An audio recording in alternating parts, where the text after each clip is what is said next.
Imagine you're a British soldier in 1730s Jamaica. You've marched through jungle for 6 hours. You're soaked, you're covered in mosquito bites, and you haven't seen the enemy once. Not once, but 3 of your friends are already dead.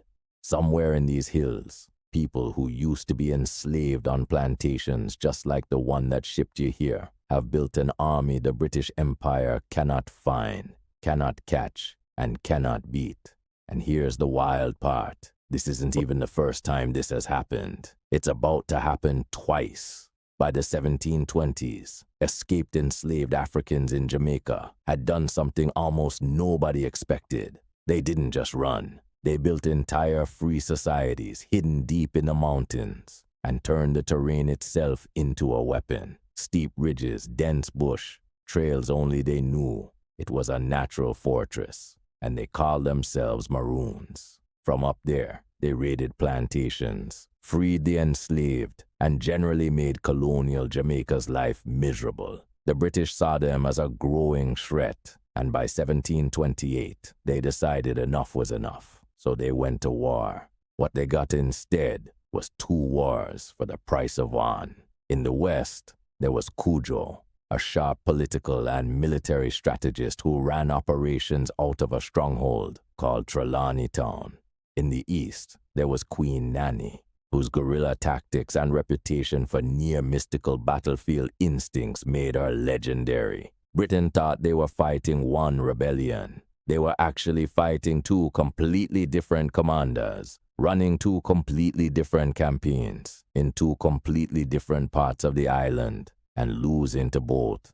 For over a decade, British troops got picked apart by an enemy that knew the land better than the people who'd colonized it for 100 years. Eventually, Britain did something empires hate doing. It admitted defeat. Peace treaties were signed. The Maroons got land and recognized autonomy. Britain got to stop losing soldiers to hills and mosquitoes. Everybody moved on, except, and this is where it gets messy, those treaties came with strings attached. One clause required the Maroons to help hunt down future rebellions, which is exactly how Tacky's rebellion ended in 1760, with a Maroon marksman killing the revolt's own leader.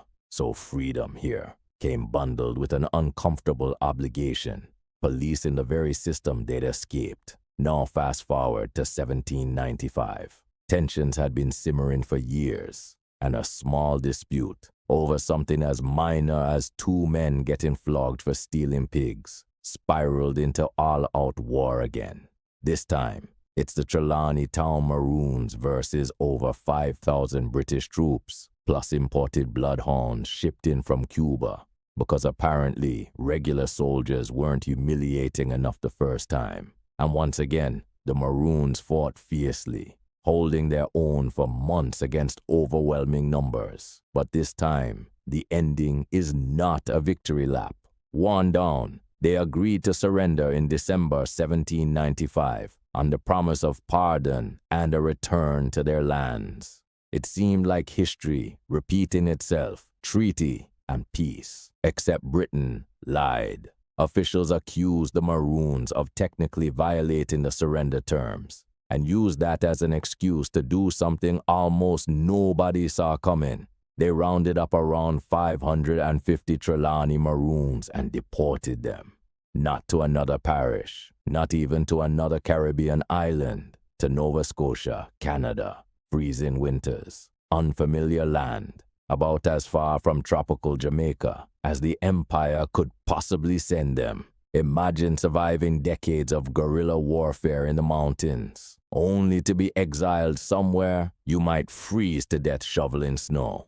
Within a few years, even that arrangement fell apart, and Britain shipped the same group again, this time to Sierra Leone, West Africa, where they joined other formerly enslaved people building a new colony from scratch. So here's the twist buried in this whole story. The Maroons won the wars. Twice.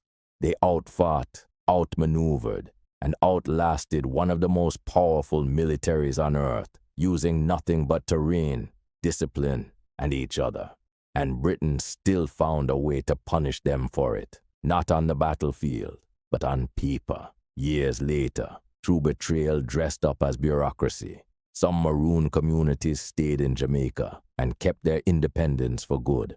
Places like Accompong and Moortown still exist today, still proudly tracing their roots back to Cudjoe and Nanny, because in the end, the empire could burn crops, deport people, and rewrite treaties, but it could never actually erase what happened in those hills.